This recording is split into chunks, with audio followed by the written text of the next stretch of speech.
Going live. We're live. Okay. Hello, everybody. Tom Kaczynski here. Welcome to another broadcast of Tom Unscripted. Don't mind the beeping in the background. That'll go away in a second. Good to see you on this evening. We're here on Monday, November 16th. I'm a little later than I usually am, and I apologize for that. I ended up having to get myself caught up on the news, and I didn't have enough time to do it, and I don't want to come on here and give you half a show, so I took the time to do it right, even though I don't like being up late. But that's okay, because I took a little nap today, so we'll be good. I hope you're doing well there across the northeastern nation. Before we go deep into this, I want to share one thing with you, which if I set my camera up more professionally, look at we should, you'd see, but we're getting quite a few licenses in there, different ones. And I know people don't want to be doxxed, so that's fine. A lot of these are ones that got sent or that I had that were there, but we added a couple new ones, so I'm pretty excited about that for our friends in the Northeast. We got Vermont up there. We got New Brunswick up there, our first Canadian contribution beyond my vanity Prince Edward Island plate I had. So I hope you are doing very well this evening, like I said. And thank you for sending that. If you guys send me any postcards from where you're at that identify where you're from, or you send any other things, I will be very happy to get those get those up on the wall there, and we'll throw a magnet up, and you guys will be able to watch whatever you like. It'll be fun, and hopefully I'll fill that whole thing up with everything, and even if you're outside the region. So I want to say hi to everyone, hi to Bales, hi to Bob, hi to everyone who's here for the program tonight. So I was doing some research because one of the things that has struck me in this whole thing is that we are seeing sometimes when you're trying to figure out what's happening in a situation, it's useful to look at the personnel. And where I wanted to start with was a question of some of the new faces who are coming into the Pentagon. One of the things we've seen happen much more frequently since after the election, actually, is we've seen a much bigger push toward new faces at DOD. And these faces are people who we haven't seen so much before in the government, but these are people who we've seen outside the government. And I'm going to look at four in particular tonight. We're going to look at the new Acting Secretary of Defense. We're going to look at Christopher C. Miller. We're going to look at Ezra Cohen-Watnick, Acting Undersecretary for Defense, Intelligence, and Security. These are the policy wonks you bring in to make decisions. We're going to look at Anthony J. Tata, who is pretty interesting. This is a guy who was a brigadier general involved with the airborne divisions.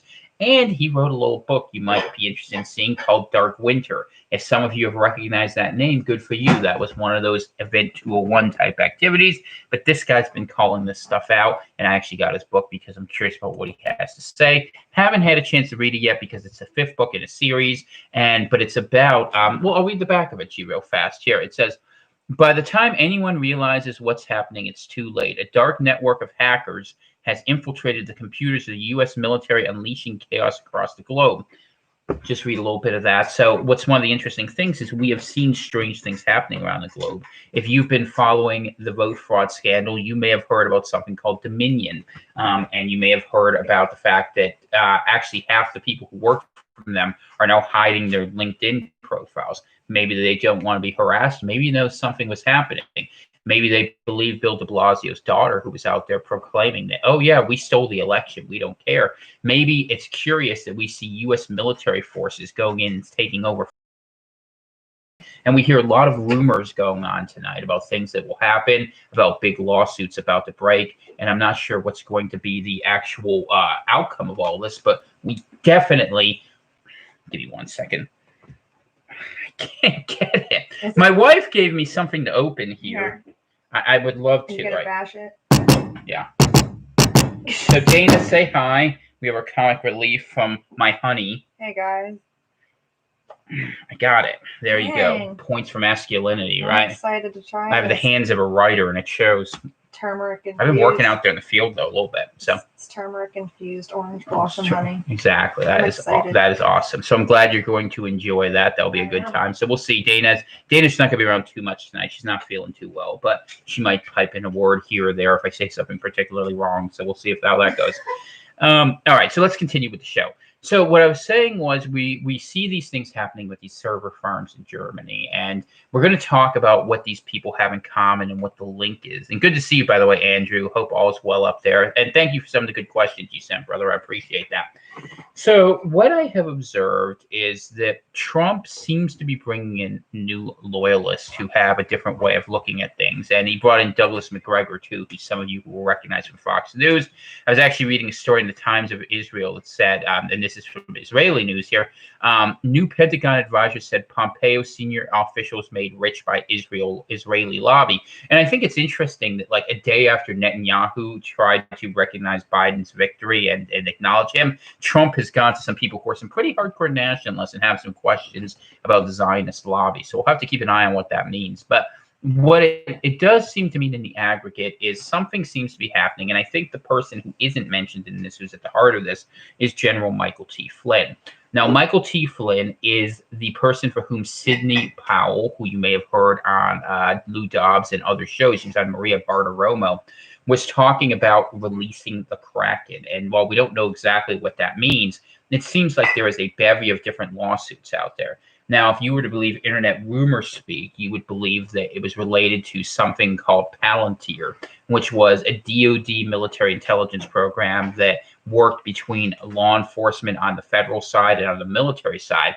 And Peter Thiel, the guy who used to run PayPal, was heavily involved in that. Now, Palantir, for the geeks out there, was the orb you may remember that Saruman was looking into and saw Sauron, or the one that Pippin grabbed in Lord of the Rings. And it would allow you to see what was happening in the enemy's council, but also have the enemy act amongst you. And I think it's interesting that we have something like that out there that might be related to all this, because you're starting to see some deep state hijinks come in. And remember, Michael Flynn used to be the head of the Department of Military Intelligence, the branch that he was the head of military intel. So, and then he was in charge of he was his national security advisor, if I remember the titles right. I want to make sure I get this accurately. Before he ended up getting in trouble. And it sort of seemed like Pence was involved with that at the time. But in any case, Powell ends up exonerating him. And she, along with, what's his name, Lynn, the lawyer Lynn, has been out there. And they've been saying that they have the evidence to prove that massive vote fraud happened. In fact, millions of votes were either dropped or switched. And we're going to see that evidence begin trickling out this week from everything I'm hearing and reading. And when it does, we'll see how people respond to it. I mean, I think the truth is nobody's going to believe that this election one way or another. It'd be good if we had an election we could have process and have faith in. Now, you all know I'm a monarchist. I'm an Atlantic separatist. I don't pretend to be otherwise. And I don't think my case is being weakened, quite frankly, by any of the stuff coming out there. But you deserve, at a minimum, in the United States or any other country, because apparently other countries are indicted in this dominion system where they can go ahead and make sure that they change the results to be whatever they be. It would explain how Angela Merkel kept getting reelected in Germany. And, you know, whoever controls the votes makes a big difference. So we'll see what happens with that. But Flynn was the lawyer, or excuse me, Powell was the lawyer for Flynn. Cohen Watnick, the guy who's in charge of policy now at the Pentagon, apparently was one person in his orbit as well. And Tata wasn't necessarily, but I think that these people all sort of share the same sort of nationalist vibe. You know, the Q people make a lot of connections that I don't necessarily believe in, but I think it's interesting that when you look at what Q clearance is, it's clearance for the Department of Energy, for the highest people involved with some of the atomic energy programs and nuclear energy programs. And you hear a lot of weird rumors. You know, some of you may have heard, you know, that Vladimir Putin said, there's an interview where he had said if Hillary Clinton had won, they were going to have a first strike launch against the United States. Something to consider for the Biden fans out there about what that might mean for Russia. And I've heard some other weird stories. I mean, this is kind of one I want to put on the side a little bit because I can't substantiate, but it's too dynamic for me to not tell it. So I was listening to Dave Hodges do an interview with Steve Quayle, and Steve Quayle was claiming, and he might have got this through Hal Turner, but I don't know where he got all of it. We had talked about internment camps in Canada for quarantine people for COVID, right? And I have a lot of concern with that because that was what got my podcast planned for Free Atlantic Radio from Podbean. But what was interesting specifically with the claim today was that there was a prisoner exchange program being set up where American citizens might be extradited to the Dominion of Canada, some of the leadership class there, if there was some sort of a falling out, who they would be found guilty of sedition against presumably a future Biden administration for some form of non-adherence, and that they would be sent to Canada. And that might make some sense. I know it sounds kind of crazy, but during World War II, actually, it was standard practice up here in Maine. You saw people actually shipped between the two different countries for different reasons and put into different camps. So something to keep an eye on, especially for our friends in the Great White North. If you've been following things with Justin Trudeau, he's been talking extensively about how much they want to rush into the Great Reset and how crazy that's going to be. So don't be surprised on Friday if I don't do a show heavily focused on Canada. I think there's a lot of really weird things going on up there that we need to take a closer look at. And of course, being part of the Northeastern nation in the Atlantic, for our friends in the Maritimes and Quebec especially, as well as those in Ontario who are here, we're going to try to get a better feel for what's happening up there. If you have specific knowledge that you think would be helpful, go ahead and send me some notes. You can find me on Twitter at Atlantic_nation. You can find me on Telegram, t.me/Atlantic Homeland, or New Albion at protonmail.com. But for the moment, we're going to focus on the U.S. mess because Lord knows there's enough problems here in the United States. And I hope everyone is well here. Let me just take a look, see who's in here. Good to see you, Joseph. Glad you're here. Shannon, hope all is well in the great home of Tejas. And I hope things are good in Massachusetts tonight. We'll be here through the lockdown. If I have to sit here and keep going forward and talking, I will. I do expect bigger lockdowns are coming. One thing I want to share with you, though, is I am watching for anecdotal evidence if this is getting worse. I do think more people are getting sick. I don't know that they're getting more sick. Part of that is seasonal. Part of that's lack of sun. Part of that's vitamin D. Part of that's wearing masks all the time. But there are rumors out there that there are people getting sicker in hospitals from some medical staff. We built a pretty good network during Coronavirus Central. If I have more information on it, I will let you know. Remember, I think we are in a catch-22, and I've said this many times, as opposed to other people in alternative media. A lot of people say, well, you have to resist any lockdown at all costs because otherwise they're going to take away your freedom, and that's true.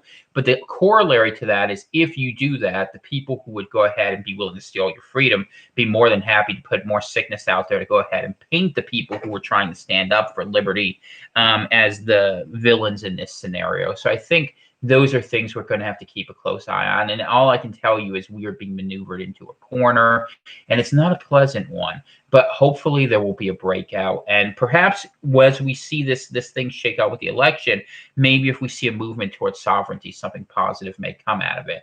I'm sort of dour and dire about that. I choose to put my faith in our Lord and Savior, Jesus Christ. You all know that. And I do think this is a bigger spiritual battle than anyone understands. In the end, I think we're fighting against a rogue AI that is getting its directions from other places.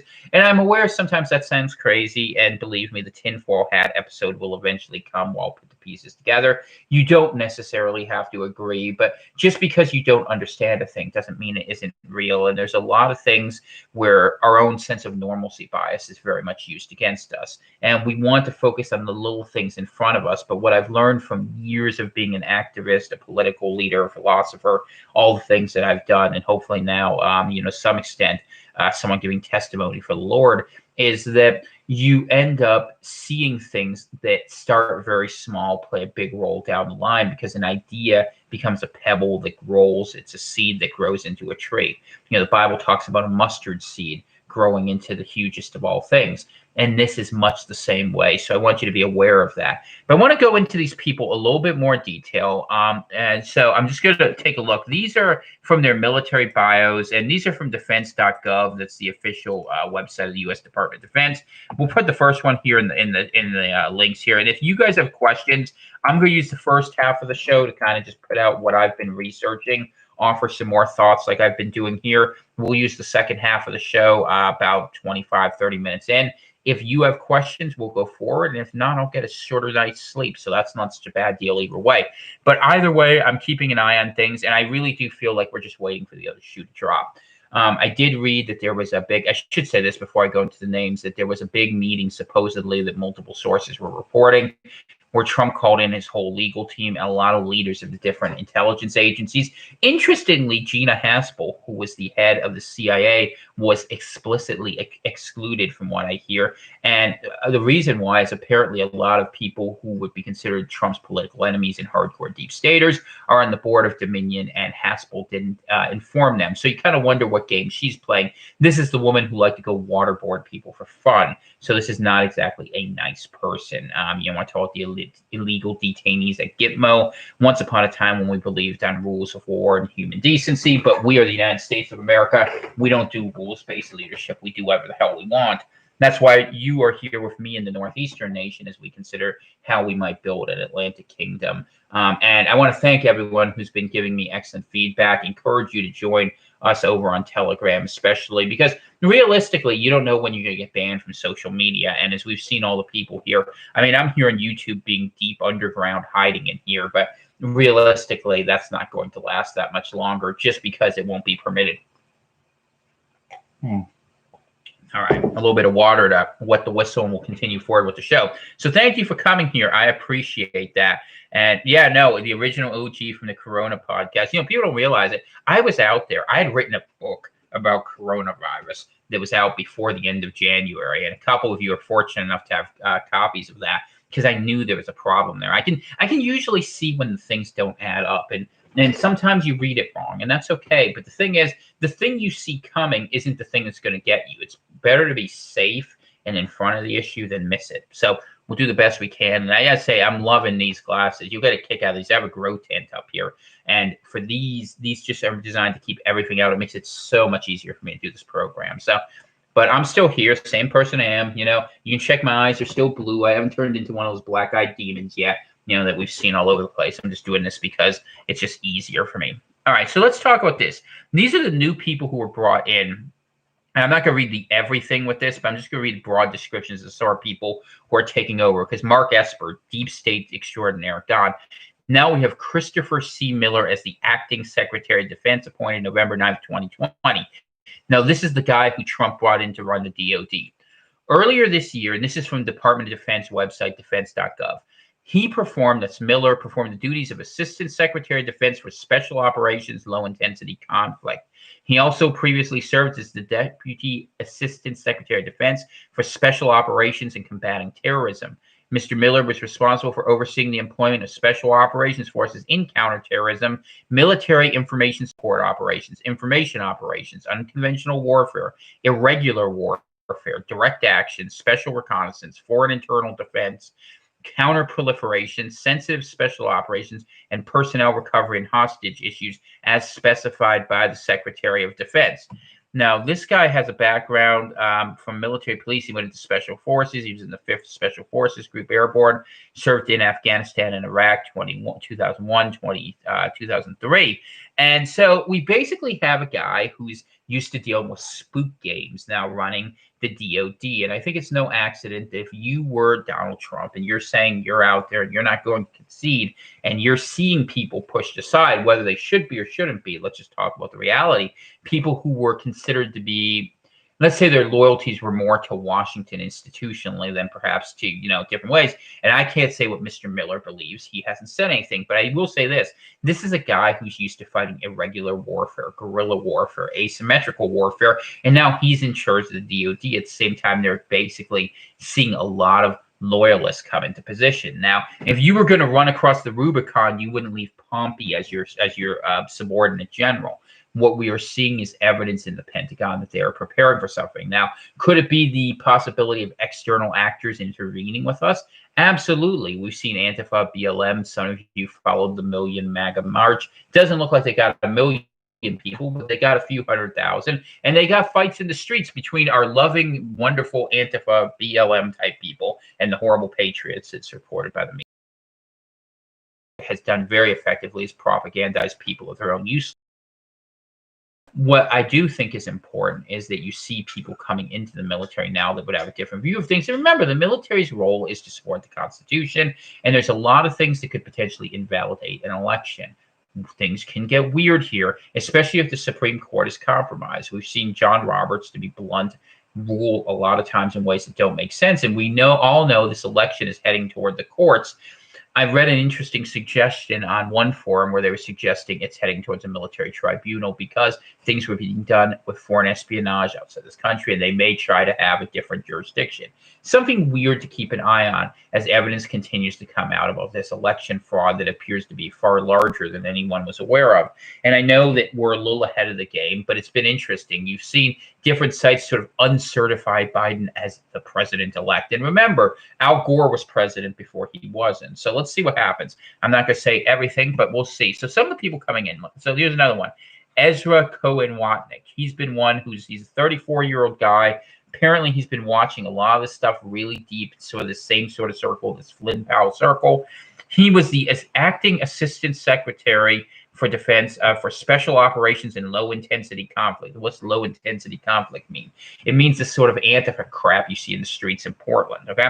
In that role, he was responsible for all policy formulation and oversight for DoD counterterrorism, special operations, narcotics, detainee affairs, peacekeeping, humanitarian assistance, and stability operations. It's interesting that counterterrorism and humanitarian assistance fall into the same side. Why is that? Because this is political irregular warfare. This is fourth-generation warfare. Pro tip, if you haven't read Bill Lynn's work, you need to get familiar with those terms if you want to understand asymmetrical warfare. If you want to I highly recommend. It's called Victoria by Thomas Hobbes. It's his ghost name. It's publicly known that's the case. Check it out. It's a good book. You'll learn something. But anyway, he's worked heavily with DoD fighting counter narcotics, and that's basically fighting against small-scale insurgency warfare. This is the guy who was brought in November 10th, 2020. Let's go to another one. Anthony Tata, performing Anthony J. Tata, the guy who wrote the Dark Winter book, as well as a couple other things, was performing the duties of Undersecretary of Defense for Policy in November 10, 2020. These are the things like people like Wolfowitz were doing during the, during the wars in Iraq and whatnot. So this is a West Point graduate who is now as the policy director, and he was previously the deputy commanding general of the 10th Mountain Division. I want to give a shout out to our brothers who are up there at Fort Drum up in Watertown, New York. Much love for our Northeastern defenders. Hopefully you'll remember to defend the people up here. I would be excited by that. And also much love to our sheepdogs who are out there, all the way from Buffalo to Bangor and from Boston to Binghamton. It's hard to pull up names that fast. I always screw up in lane places outside the regions. I could go outside, and much love to the people who are outside our region. But this guy basically went to different weird places, uphold democracy to support Haitian stability, joint endeavor in Bosnia and Croatia, jungle warrior in Panama, joint guardian in Kosovo. These are places you went for like fighting in domestic violence that had to be restabilized. So why would you have Anthony Tata come in? He's a guy who's studied this a lot, who has a lot of background in counterterrorism and same sort of feeling. He's brought in on November 10th. And then we have Douglas McGregor, who is another example. Some of you will be aware of him from Fox News from when you used to watch it back when they pretended to be a right-wing outlet. Not that they were ever really a right-wing. If you understand what's I can't pronounce the kid, Rock kid. Some of the places they've gone have just been terrible, and some of the people too. Actually, they're going to break that down, I think, before too long. But you're seeing a lot of deep state loyalists being tossed here, and that I think is really interesting. So we'll see what that is. And I tried to sort of sort through the DoD website and see if I could figure out who else may have been just added. I don't necessarily know what the issue is there. In terms of who else is in there, but there probably are other people. But these are high-level policy positions. These are the guys who make the decisions. And you've also seen that I've read that the guy who was saying at Department of Homeland Security, rather, that this election was fairly conducted. That guy's going to get tossed because I mean this is what's happening. There is a dispute about it. Some people say, "Hey, it's legitimate," and some people say, "No, it's not." And I don't know, but. What I would say and I'll say hi to people who came in real fast here. Living Soul, good to see you. McSane, good to see you. Patches, glad to see you, brother. How's Yins doing tonight? And Bob asked, so why is he bringing them all in now? That's the right question, and that's the question I'm asking. And my suggestion, my spidey senses tell me that he's bringing them in to to be ready to fight a war. Is it a war against a foreign power? Is it a war against the American people with Operation Warp Speed and the vaccines? Is it a war between left and right wing? I don't know. But I will tell you one thing. If you wanted to fight a war, if you were drafting people on the playground, these would be the guys you would want to take. They're getting rid of the bureaucrats and they're bringing in people with actual military backgrounds who have been in the stuff, you know? So I think that that's something that really warrants concern, because usually when you have a lame duck administration, if the Trump administration thought of itself that way, you would see them preparing for legacy plays. He'd be, you know, I was reading actually that Trump was involved with a group who wants to buy Newsmax, who's getting promoted heavily, and build a right-wing, quote-unquote, alternative, a Trumpian alternative to Fox News. And if he was planning to just leave, you would expect them to be doing that. But you see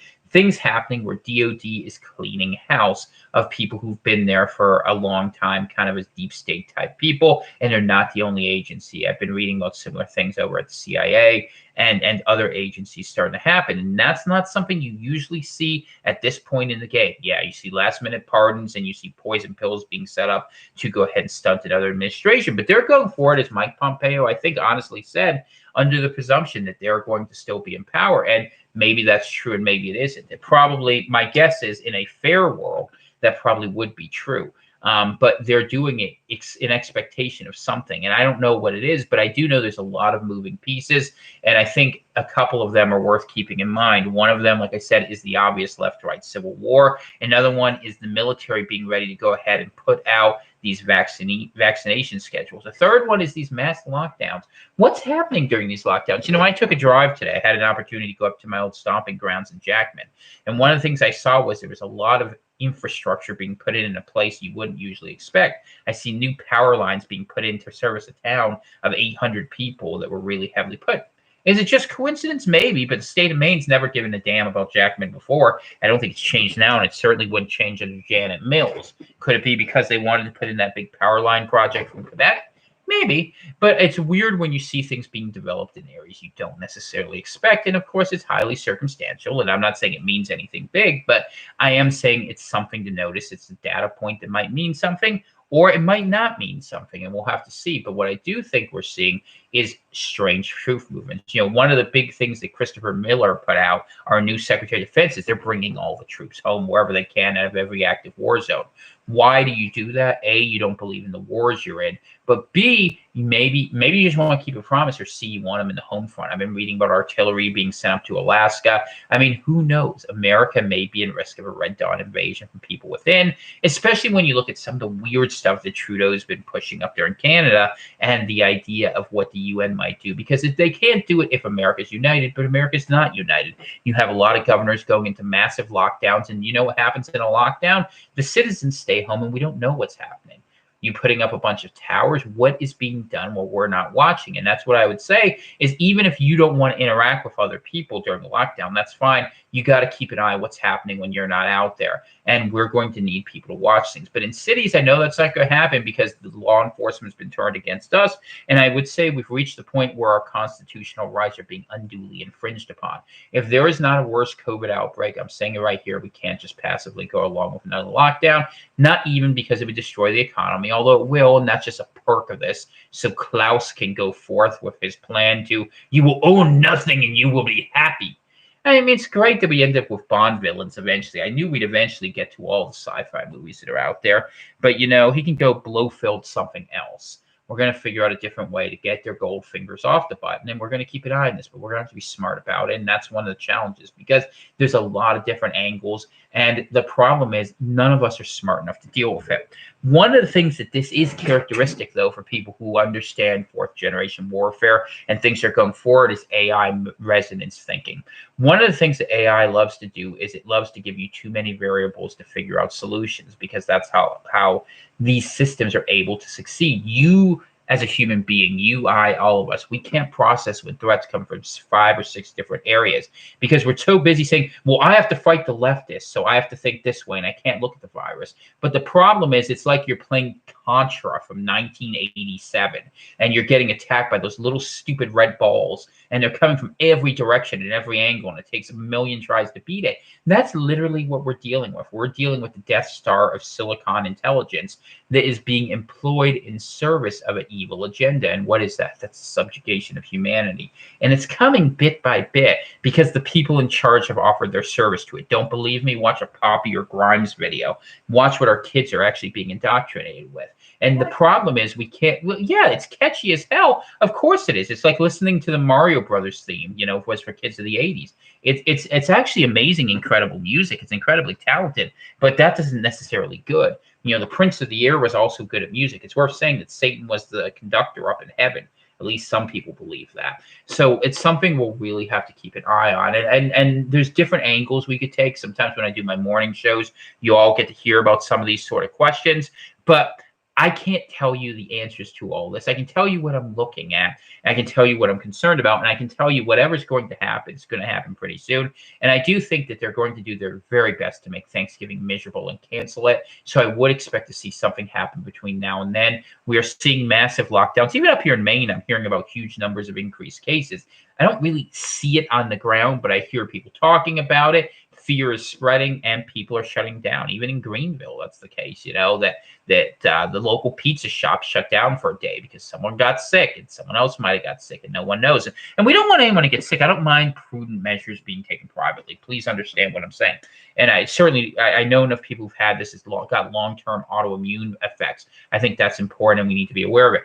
I just think we need to be careful where we place our trust. And I don't know what to tell you to trust. And what I told you was to prepare to be ready to be in place for a long time. I've been telling you that since February. And whether that's because civil conflict breaks out, whether it's because a new virus is released or something happens, whether it's something that's totally, we're not even talking about on the table, you know, tectonic instability is still happening out there. I haven't even talked about that. But because I don't have time to like review all the stuff that's out there. I mean, I spend a lot of time researching things, and I'll be honest with you, this week I kind of took off a little bit because I couldn't like process anymore. But there's so much to process, I can't even tell you what to watch for, other than they can say all of it looks really dangerous. And the world is always that way. And people say, well, why do I worry about things I can't control? And I understand that logic, but the thing is, there's a logic controlling what's happening here. And what we need to understand is, rather than trying to understand each thread, we need to somehow begin weaving these threads together into a coherent narrative and try to follow that like climbing a pyramid, maybe with an ugly eye on top of it to the top, so we can go ahead and kick that thing, put an eye patch on it like proper pirates, claim it, and maybe throw up a new flag for the new nation. Let's hope for that. But I'm sure they're not going to be happy with me for that. I mean, Lord knows it's active sedition. But the truth is, the betrayal has already happened to each and every one of you. As we talked about last week, there is no loyalty amongst the thieves who run our countries here in North America. And for the friends in the Northeast, I just want to say, hopefully we can get past this and we can understand that what we're fighting is far bigger than a left-right paradigm. We're fighting a new way of looking at the fundamental relationship between man and state. And it's something in this great reset. As we get locked down, I imagine we are seeing implements put forward, both in terms of infrastructure, but also in terms of desperation. You know, it's interesting that no one even talks about the stimulus check that people need anymore. People are not able to pay their bills. People are not making it. You know, people say, oh, well, it's their fault. No, it's not their fault. We're being manipulated into a position where we cannot survive. And therefore, something has to change. And they're creating a problem because they want a solution. And what that solution is going to be is what we should be suspect of. But people are desperate. And when people are desperate, they'll go ahead and take, any shelter in a storm. And I think that's what this is really about. So what I predict is misery and uncertainty for the days ahead, but it's an opportunity for you to connect to people around you. And here at Free Atlantic Radio, we certainly do what we can to help with that. So let's see what y'all have for questions. Hopefully you have some good ones. If not, then I just have to ramble on. And, as much as I enjoyed Led Zeppelin, that's not really where I want to go this evening. So we'll see what all you have for me. And I'll look at your comments here. All right, so we have All right, Andrew asks, engineered civil war, bring troops back to homeland, key DoD leaders with heavy counterinsurgency experience, writer of AI hacker sci-fi, right? I'm looking forward to reading the Tata books. I haven't read books like this in Tom Clancy. I mean, I'm really dating myself. Or actually, there was a guy, what was his name? Ian something. He wrote these World War III books. And I remember reading them back like in the 90s. Just dating myself here, but yeah, I haven't really been keeping up on that. I don't really know as much. Like I kind of follow the doctrine, but I don't get into the weeds of what like super weapons we have. I hear things that are like so far beyond like it's but the thing is we're only allowed certain tools. It's like we're allowed like our own version of like small sticks to go pummel one another because I do believe there are weapons that would be utterly devastating, but a lot of this is narrative driven. It's one of the reasons why I'm kind of holding back. And until I have a group of people I want to defend, I just think we have to be kind of real smart about it. But we'll see how that goes forward. Trudeau is weird. Trudeau is Castro's bastard son. There's a lot of information out about Trudeau that's interesting. I'm going to talk about him more. I started reading some of the links that actually suggest with him and Castro. It's interesting the suggestions, the extent to which the CIA may have been heavily involved in the placement of people in Cuba and Canada. And it's not crazy for me to necessarily believe that, given some of the things I've learned over the years. I mean, you don't want to ever attribute everything to foreign powers, but, you know, having spent quite a bit of time in Canada, there's a strange indifference to their own politics in a lot of ways and an odd obsession with American politics that's deliberately cultivated. It's a weird place. And I don't think it was always like that. I hear that things changed after the 60s. As they did in many places with some of the media revolution and some of the leftists who came into power, not the least of which Pierre Trudeau, Justin's father, who really opened up the immigration policy so that Quebec would never try to break away again. So for my mes amis Québécois, I would say that, you know, the opportunity to do something together is at the heart of what we've talked about for a long time, because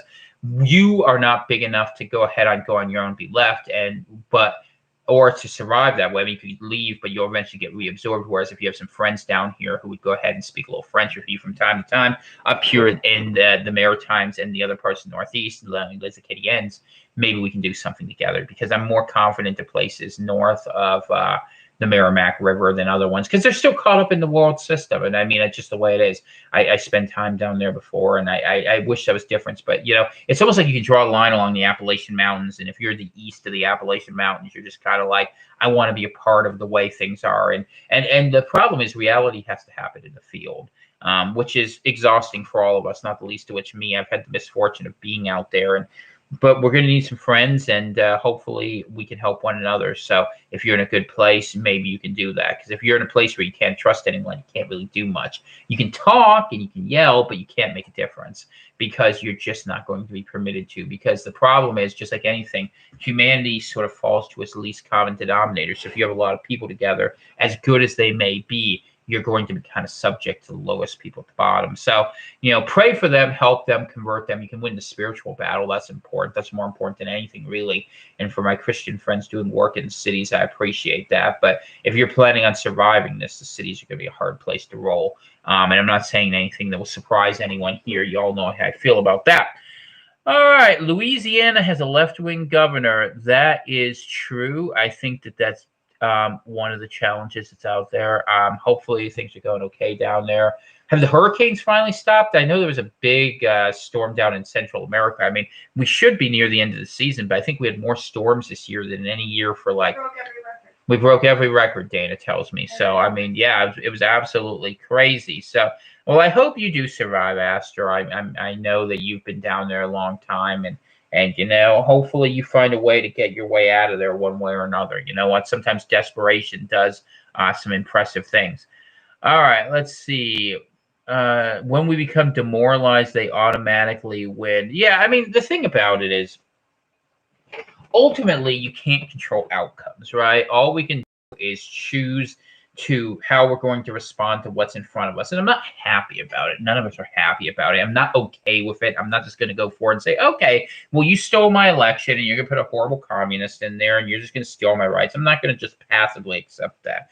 I'd rather, you know, go on to, you know, visit the Lord than just quietly arrange for that. But on the other hand, it's not warranted to be stupid. And you have to understand, I said this, I think, a couple episodes ago, but I really believe it's like at the end of Ender's Game. He's sitting there and he's he's talking to Mazer Rackham before he does this final like simulated battle. And he says, Rackham says to Ender, who's like this kid who's in charge of a military, at least he thinks he is, it's a simulation, or maybe it isn't. I don't want to ruin the plot. But what he says to him is, now you're ready to fight the real enemy. And that's what the challenge is for us. Who is the real enemy? That's why you need the spiritual background to deal with this.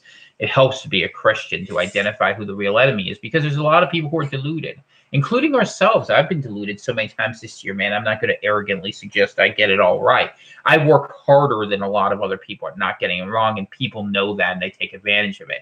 I fell for evidence. I thought when I was reading about all the coronavirus stuff that, it looked so horrible. And I went out there and I used a lot of my political cachet to say, I thought tens of millions of people were going to die. And if the evidence I read was correct, tens of millions of people would have died, but the evidence was fabricated and I added my voice to something. And other people say, oh, well, you were an idiot. Yeah, and you didn't even read anything and you got lucky. Don't be lucky.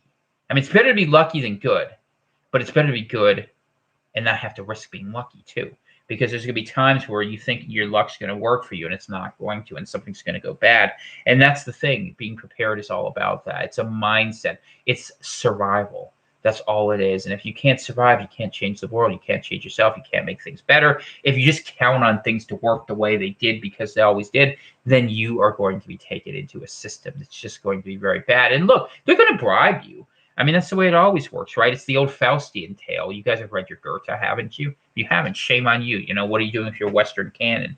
But, you make these bad bargains with Mephistopheles and you find all of a sudden you didn't get what you thought. And that's one of the things we're going to have to be so smart about, because this is one of the challenges that's going to really be difficult for us to make these smart assertions. So we'll do the best we can, and I'll be here to lead you along the pathway, and I'll offer the benefit of a combination of spiritualism, intellectualism, and paranoia.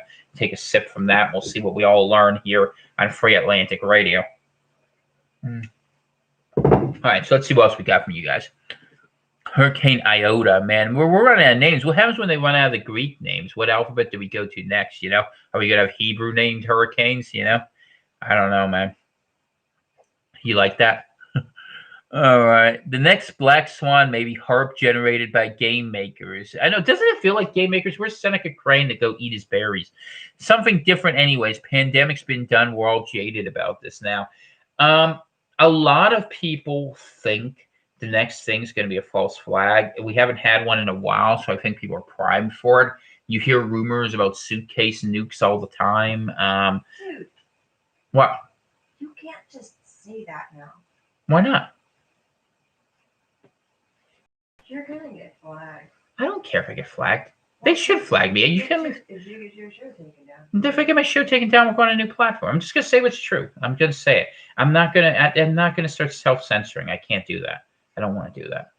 But yeah, no, these things are out there. I mean, they're out there. Look, if they want to take down my show, they'll take down my show. They absolutely will, and they will eventually take down my show. And I've already accepted that. That's why I'm more of a writer than a podcast. I mean, I'm good at this. I could do it all day. I mean, imagine how comfy it'd be. You'd be driving along in an 18-wheeler. Tom Kaczynski comes on here and be like, yeah, I'll tell you the real story. I could do my own best Art Bell impression, and I could do woo-woo stuff all day long. And the thing of it is, some of it would even be true. Because, crazy doesn't necessarily mean wrong. But I will say this, that we are due for something different. I think Andrew's right. I think it was Andrew who said that, yeah. And I expect we'll see it, something to shock people into action or inaction. And I don't know what it is, but we'll see. I think there's a lot of different people trying to play the game, because no one we're at a poker game for those who've played poker. And if you've ever played Hold'em, what you know is that you have 2 cards under and you have what's called the flop. You get 3 cards up, and then there's the turn and the river, right? The 4th and 5th card. And right now we're waiting for that 4th card to turn. We're not at the final card yet, but we're waiting for people to figure out if their hands are good. And some people think they have a flush, and some people think they have a straight, and some people are just wondering if they have a full house, and we don't really know yet. And I think that's what's keeping things back. There's some uncertainty from a lot of actors who want to know their position in it. But in the big game, the people at the house are looking that the blinds are going to go up. And for those who don't play cards, that means that it costs more to sit at the table. And as we see things happening around this world, we see lockdown after lockdown in country after country. We're seeing the deliberate destruction of the world economy. Why? Because they want a new economy. And in some countries where they think they can get it easy, that's the case. And in other countries where it looks like it's going to be bad, it's getting ugly. We've seen a lot of resistance in Europe and other places. In Germany especially, actually, love for their Germans out there who are doing this, who are not happy about it. And so I do think we're going to have to see something more. And I do think another crisis could be out there. I'll be honest, I think a second worse version is what they'll start with, or at least they'll start with the propaganda for it. Do they want to release another one? I don't know. But I do think they want a lockdown that's a little bit longer so they can put more things in. And if they can push past the resistance, they will. They seem pretty determined to. The media has become completely disconnected from being anything other than clear propaganda. Something we'll keep an eye on. And as that goes forward, there's been a little chatter about the Iranians, the Venezuelans in the background. I do think that these are just being used as excuses for other actors, to be honest with you, although perhaps willingly. But we'll see how that goes forward. I mean, at this point, it's hard not to be skeptical of everyone. So let's see what happens. And yeah, so those of you guys who don't know, I am now 40 years old. So the beard is showing the white, right? But it's not so bad. I keep going forward here. Let's see. Patches says, it seems as Maine is pretty left-leaning. Are people trending to be more conservative in Maine as a whole? It's like I said, people on the coast in Maine are left-leaning. People inland are right-leaning. There's not a lot between them. It's going to be interesting to see how the state evolves. Historically, it's kind of gone back and forth, and it's not. Don't assume in New England because people vote Democrat that they're necessarily left-wing. There's a weird dynamic that happens because up until relatively recently, outside of places like Lewiston, we've been a monoculture. I do think that's changing and that areas are becoming much more red or blue. The problem is money is being used by NGOs to change states that are purple. But Susan Collins did somehow win re-election here, which maybe speaks to voter fraud because that's stunning to me that she won and Kraft's lost. But then again, I believe my own ideology, so maybe it's just an oversight. But yeah, Maine is a nice place. And most of the people, even I have friends who are, what's that? Sarah Gideon. No, Sarah Gideon lost. I know she did. Yeah. You said that Susan Collins beat Dale Kraft. No. I meant to say I'm surprised that Collins won and Kraft's lost. Kraft's was running for the U.S. House seat up here in District 2. I think it's weird that Trump would win this district, but yet he didn't carry the Republican. That's weird to me. That doesn't add up. And I spent a lot of time. I know District 2 pretty well. I don't know. Maine's weird. They do this ranked choice voting thing. Maine is a state that's very wonderful and has lousy politics. There's a lot of states in the Northeast, and you guys can speak to this. We got a lot of friends up here with good people and good thinking and lousy politics because people aren't caught up in politics here because we don't really suffer the consequences. Like, all right, so let's go into a little discussion of America for a second because I think this is important. And people out west and in the Southeast and South don't understand this. America is an empire. New England is Italy. If you want to think of it in a Roman example, that, maybe the South or the Midwest are like Greece or like, Egypt, expensive places. And like the far colonies like Gaul and whatnot are on the West, in the Mountain West. So what happens is that a lot of rich money comes in here. People are comfortable and the politics, even though it's sort of left wing, doesn't really have the impact you think because people don't crap where they eat. Up until a few years ago, you didn't see people being dropped in here into New England in the same way, with the exception of the Boston area and some of the schools, really Hartford, a couple other places like that, Providence to a lesser extent. So what ended up happening was that it ended up staying nice. It didn't have the problems. And so the politics, the culture wars didn't come here the same way. Kids have been indoctrinated at college and they sort of virtue signal in a Starbucks mindless sort of way, but we don't have the sort of problems and people generally get on pretty well together. It's one of the reasons why I think the Atlantic nation can kind of get away. So when the empire starts falling apart because you have Visigoths sacking Rome, we can play the role of Byzantium and all leave and say, well, we screwed up. And we did screw up. Let's be honest. New England was responsible for being the intellectual leadership of this country for a lot of years. We've been the thought center and our ideas have failed. They failed. They've created in California the mess where you have this idea of, you're going to give way to whoever has the best social cause, but it's just devoid of any spiritual meaning. So it ends up being, the equivalent of a beginning of a race war or like nature worship happens in the Northwest. We basically tried to rush the South into subjugation through the Civil War in a way that only exacerbated the tensions there because we really didn't understand the humanity of the whole thing. And with the Midwest, we actually have a pretty good relationship because we've worked together, and they've been the industrial background for all of us. But I mean, at this point, I mean, we have to deal with our own problems. We have to deal with the financial center of New York, which is pure usury. We have to deal with the idea of conquest through war, which is DC, and we have to clean our own mess, or like the idiocy that's taught at the many Boston colleges, which is a very nice city that teaches some very ridiculous ideas, but kids learn how to parrot it because we've become disconnected from reality. That's why when you want to talk about what New England needs to do, we're talking up here in Maine, Vermont, and New Hampshire about what needs to be done, and Boston's become an afterthought. It's just a colony of DC. What's left of New England exists in the periphery. In the same way, I think that much what's left of Canada, honestly, exists in those small towns in the Maritimes, somewhere like St. Stephen in New Brunswick, or Sydney in Nova Scotia, or, you know, if you go to our good friends in Saint George in Quebec, these little towns you never even heard of. There is a memory and a resonance and a chance for a path not taken, because the path we're taking is a path toward death. And, you know, the one thing Thoreau said, which is true, is, you know, if there were two paths in the woods, which one would you choose? And I'm going to choose the one I think is right. And, you know, we got away from Christ, and we got away from righteousness, and we got down a path where we wanted to lead people in a different direction. But why do I say all this?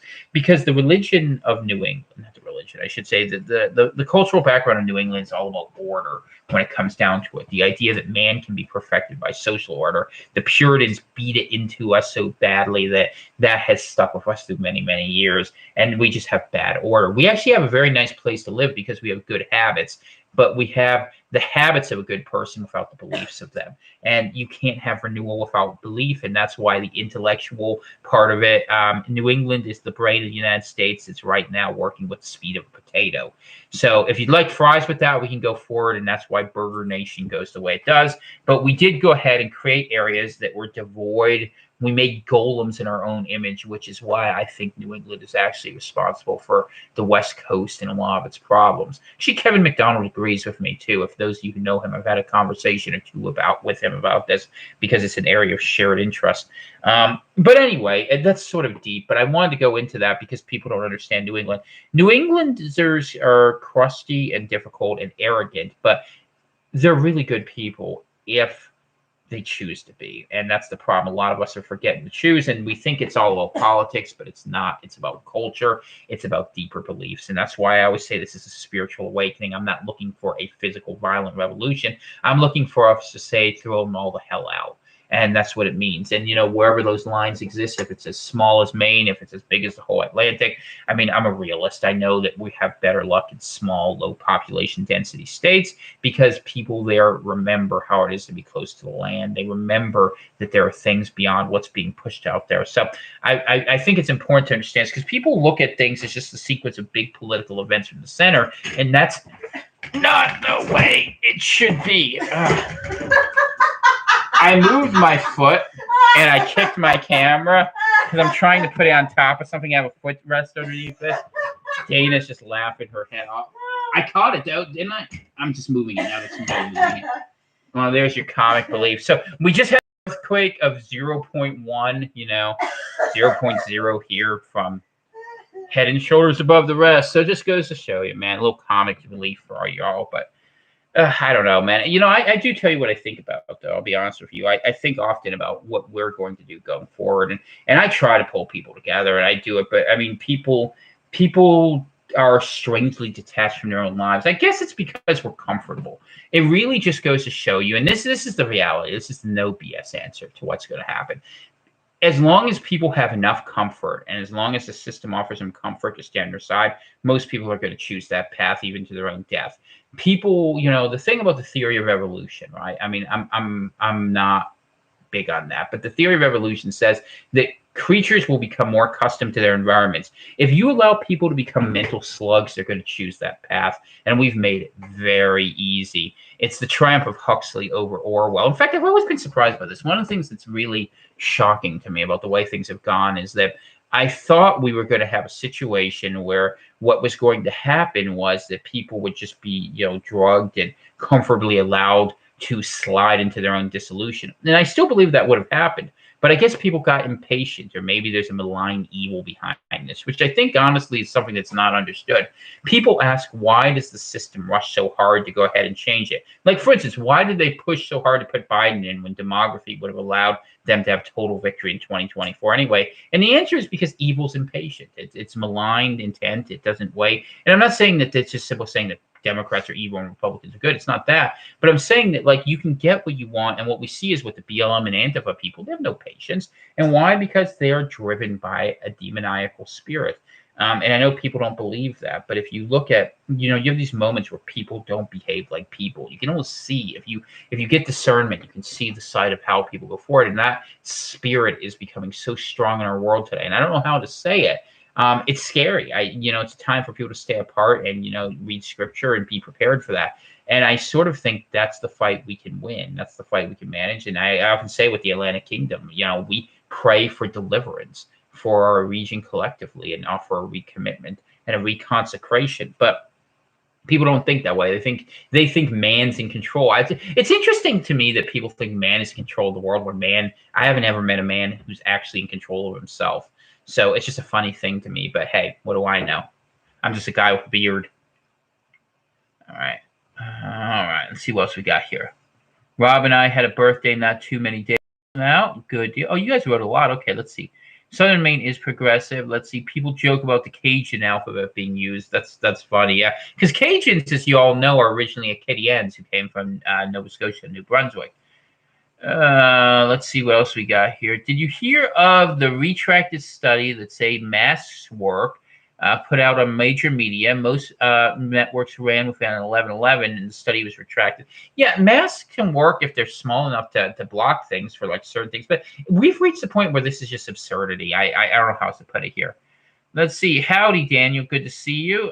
Tom, didn't I write a book called After Trump? I did write a book called After Trump. You are absolutely right that I did. And let's see if I can find it. It was not my bestseller, which I'm so surprised of, but I did write a book called After Trump. What happens after Trump leaves? How do we continue putting America first? I was still optimistic about Trump when I wrote this. I'm not now. But why will nationalism save our country? Who will make up the new Republican majority? This was my optimistic view of what could happen if Trump had been a more effective leader than he was. He was not, which is why I ended up writing Loyal Revolutionary after that, which, by the way, I never pimped Loyal Revolutionary. People always tell me I should. Loyal Revolutionary is my book about how to survive things kind of going bad. It's a book really politically incorrect and it's offensive, which is why I don't mention it that much, but you might enjoy it. If you like when I'm crusty, you'll enjoy that. But right now, you should be reading In God We Must if you're not already. I've had some incredibly devout people say they love it, and they always ask me the same question. How do you know how to describe sin so well? And the answer is because I am one. I'm not above or better than anyone else. I'm just a guy who's learned from his mistakes, or at least some of them, and I wake up every day trying to be a little bit better. And, that's all we can do. That's it. The only choice you have is how you're going to deal with the challenges in front of you. And there's some optimism there in that you can become a better person. You can win the day for yourself. Don't let anything get you too down. You're going to have bad days. I have bad days. Lord knows I have bad days. All right, let's see. What do we got? The Underground.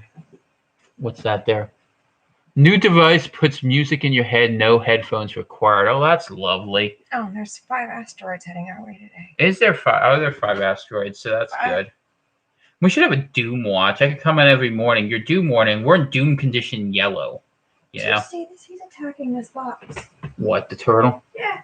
Yeah, that's fine. Is really He's fired up. it. We have a small Russian tortoise. You want to give him to me? I'll put him on air for a second. I'll put Oolong on air. It's a cardboard box. Why are you All right, attacking Oolong. it? Go ahead and say hi. Put him in front of the camera. Oh, he chipped his beak. Well, now he's all like extra curmudgeon-y. This is Oolong. Oh. We'll have pet moment here. Do it like old Ed McMahon stuff. This is what happens to get you. He's our Russian handler, in case you were wondering who this is, the Russian tortoise. So this is Oolong. Everyone say hi. His poor little beak. His poor beak. Yeah, he needs to rest. He should be sleeping. I don't know what's up this like nocturnal. I don't know. You might have to. You're gonna have to help me if I do. Bless your heart, you. Let's see what else we got here. So, all right, good. By the way, I opened an account on what was that? Not BitChute. But it's all recorded things. I want to be able to do live stuff. I like the interaction with you guys. So we're gonna have to keep working on this. I don't have it right. Yeah, no, those names are very German. Let's see. Okay, we're going through that. Let's see. Had to switch my smartphone. Blah blah blah. Okay, I'm going forward here. You guys are just talking to each other.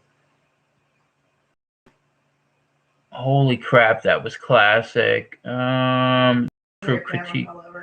Let's see. Oh yeah, no, that's great. Here's an Atlantic question. What happens if the masses in Maine who are demon rats, okay, don't want the Atlantic nation? Well, that's one of the things. That's a great question. What we are trying to do is build a transpartisan identity that's beyond left or right wing. That and I will say this, basically, we've had a lot of conversations and we invite people to join us over on Telegram to have that. I think it's a good platform because you can actually talk there, just talking over each other and trying to get likes and unlikes, whereas you do that on other platforms like Parler or Gab. I'm not a big fan of those, and that's why I'm not using them now. I'm still on Twitter, but I don't like it. What we are trying to do is come to a sort of new consensus, a new center, if you want to think of it that way. And the center seems to be that we have an agreement to go ahead and have some sanity and social issues, to take murder of the unborn away, which I've even had some very left-wing people be okay with, which is a big win for human decency. The idea that we don't want to have hyper-rich running things. We don't want to have destitute poor at the bottom. We all seem to agree on that. We want to have things that are environmentally responsible. We want things more decentralized with power to communities to make decisions within that, and have a broad spectrum of that. Less money taken away, but the money be more localized, and government not tell us how to live every aspect of our life. These issues are neither left-wing nor right-wing, and so we're working from that foundation under the idea that as this system fails because of its own contradictions, we will have something better to offer, where we are looking at what unites us. And really what we talk about are the 2-3 big things we don't want. The 2 to 3 big things we'd like to see happen, and try to do it broadly like that, and understand that we are a region. And really the failure, I don't want to say it's a failure, but the area we need to evolve this is, you don't need me to get up here and explain how to write perfect charters and codes for New Albion or the Northeast. What we need to do is make it something real. One of the things that's interesting is the recreation of cultural identity. The Quebecois are real leaders in this. Quebec was more integrated into Canada in a lot of ways 150 years ago than it is today. And people started rediscovering their culture, whether that's songs of loggers or little jigs that we do about coastal fishermen. New England's lost a lot of its culture, as a lot of places have. Like the coastal culture has been subsumed by the huge megacity. And it's a loss of something that will never be regained. Like, I'll give you an example of this, perfect example. We were watching, like 2 weeks ago, we were watching Jaws. More than 2 weeks ago, but in any case, it doesn't matter. A little while back. We watched Jaws. Remember, we were watching this small Connecticut town. And Connecticut at this point is giant suburbs everywhere. It's all it is. It's a commuter community for New York or Boston and so many places.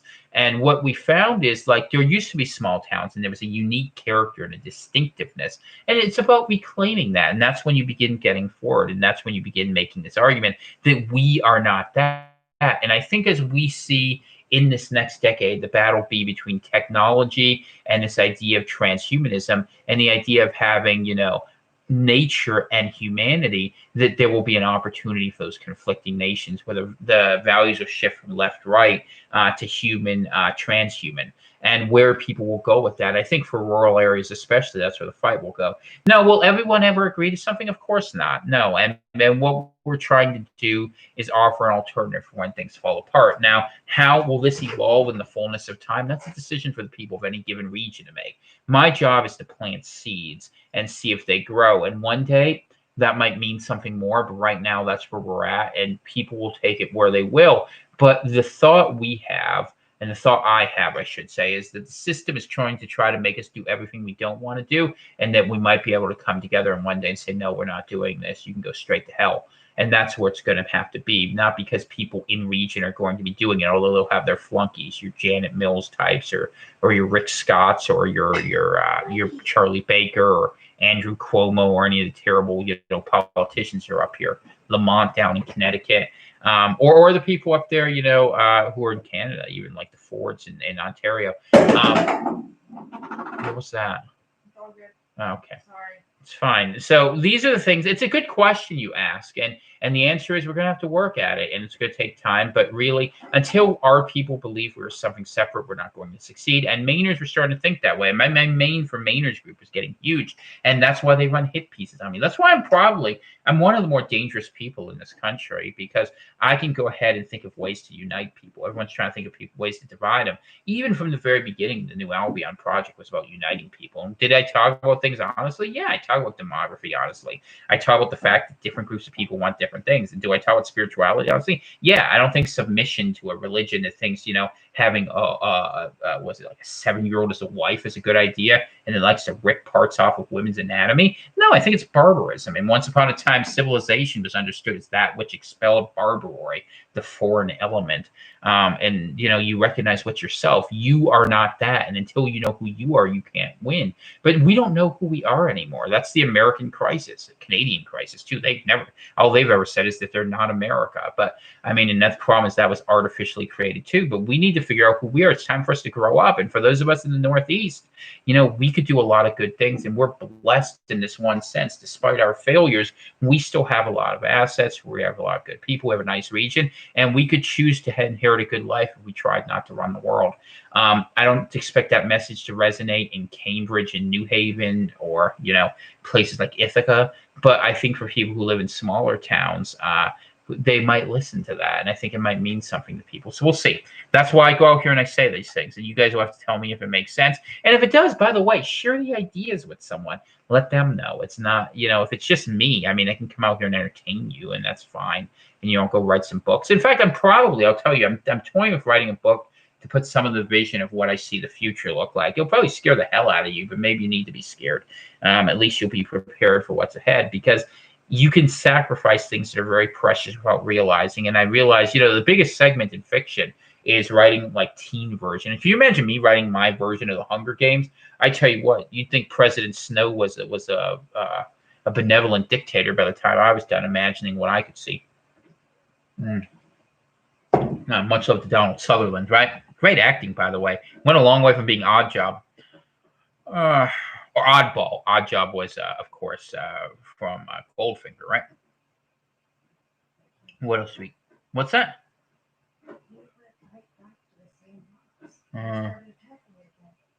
Let's see, where are we at here? Good to see you, Landon. Glad you're here.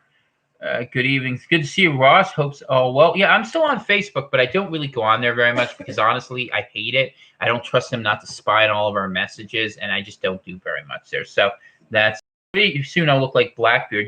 I'll tell you a funny thing. Did you all know Maine actually had a heavy pirate community? This is a true story.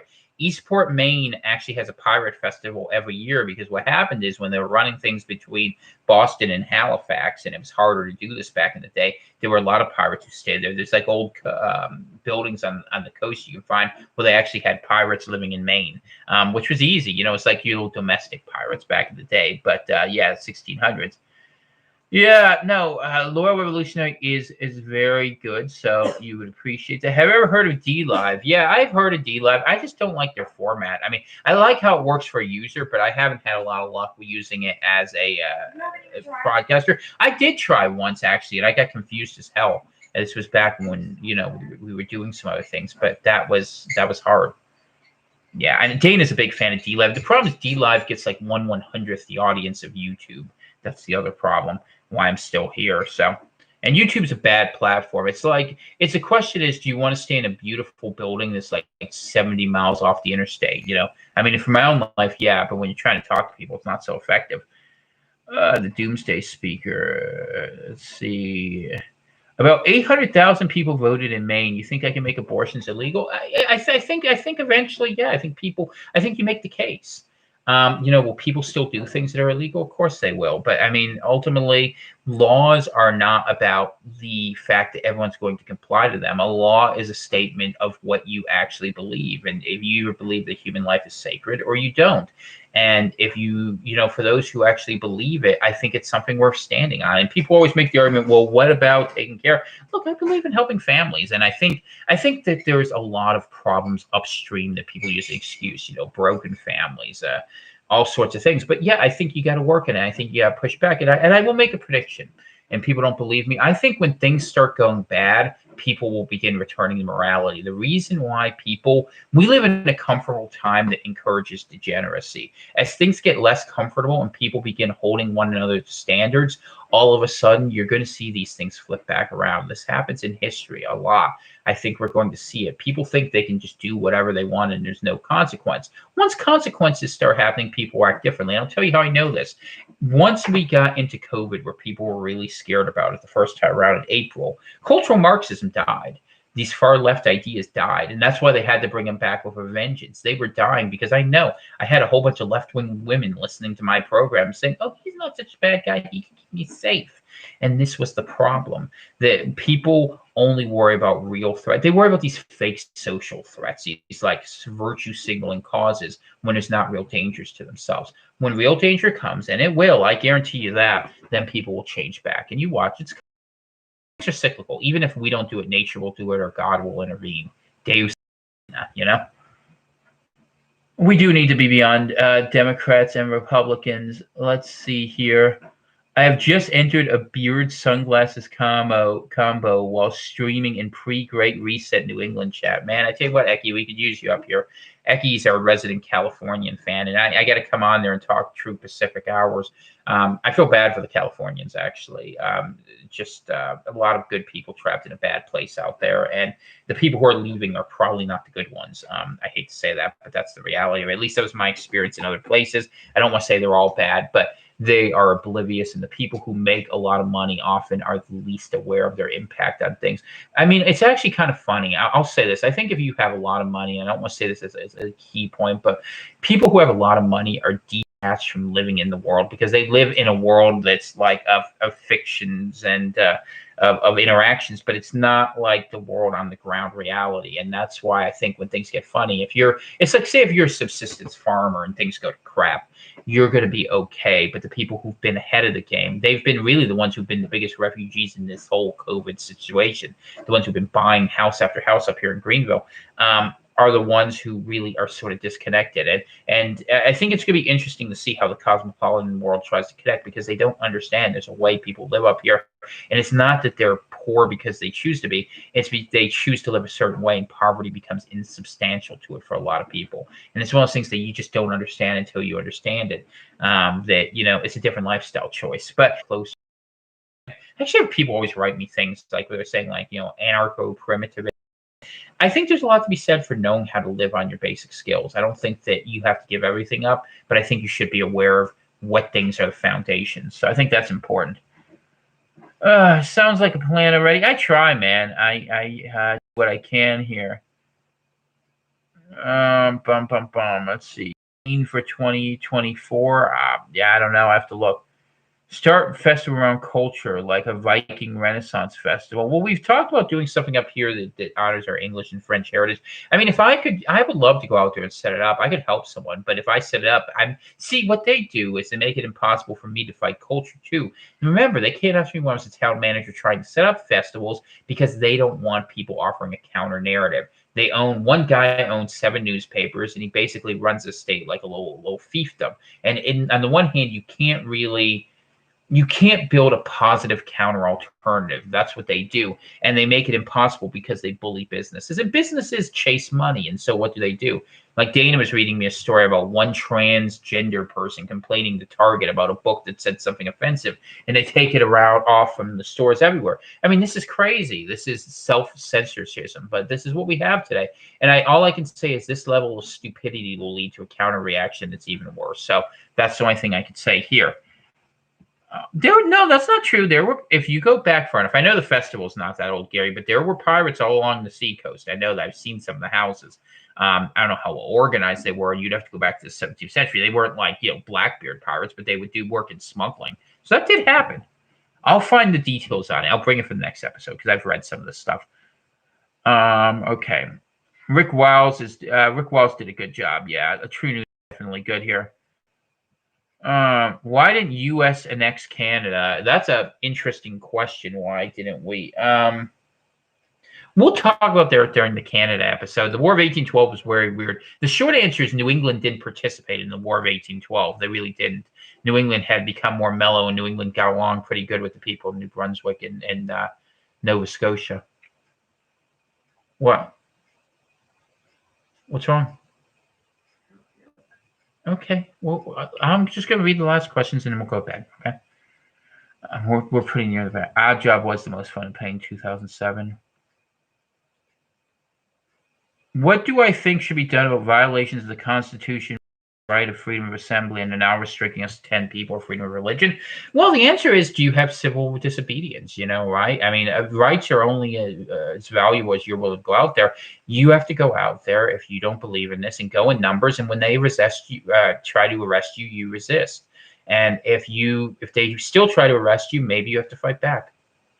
People don't want to hear that. That's the truth of it. If you let people who make laws tell you what's going to be true, you're going to be subjects. And if you want to be subjects, if you're going to be subjects, at least join my kingdom. My kingdom is a lot fairer. I would actually keep to my laws of, free assembly. But in Massachusetts, it's not going to happen. Why? Because people are too afraid of losing their jobs and having a criminal record.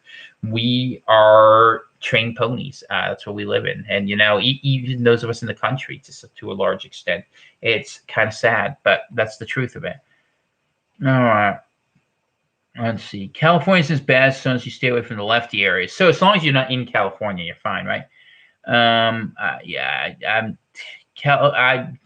You guys aren't going to convince me. We'll talk about, maybe we'll do a California show. We'll put up a little left coast flag. It'll be funny. I'll wear a beret for it. It'll be amusing. I'll pretend. Let's see. Yeah, no, keeping big corporations out is smart. The problem of bigness is real. Monopolies is not good. All right, we talk about cultural Marxism. So am I against lockdowns?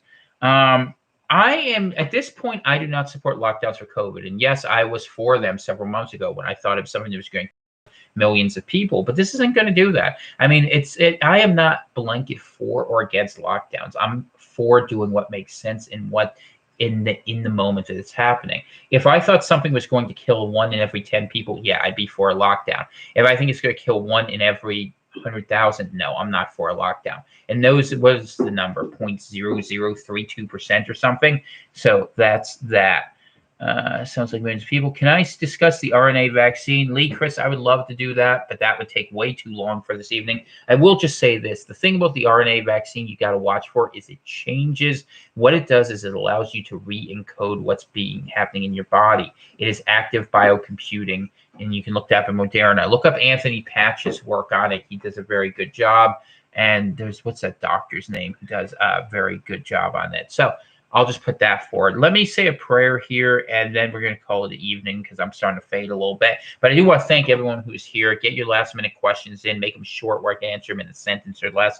I will be back on Friday for sure, and I would be stunned if you don't get an early morning show up this week at some point. So, Heavenly Father, I just pray that each and every person here find good health, find their way toward the truth. I pray that they find their way towards you so that they have the opportunity to enjoy the grace of salvation, and that all the families would be safe, and that for those families especially who are under heavy stress, be it economic or otherwise, that some relief come to them, and that our leaders were instructed to pray for will remember they're not just here to serve the purposes of power, but also serve the people who put them in power, who they've taken power from.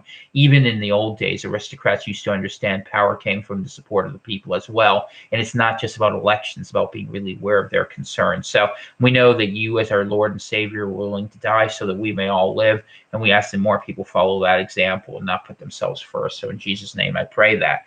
Thank you, everyone, for spending another evening with me. I appreciate it. It was a very good show, hopefully, and I will be back Friday. We probably will talk about Canada, and I think we'll have a lot to talk about. If news goes certain directions, we'll go forward with it.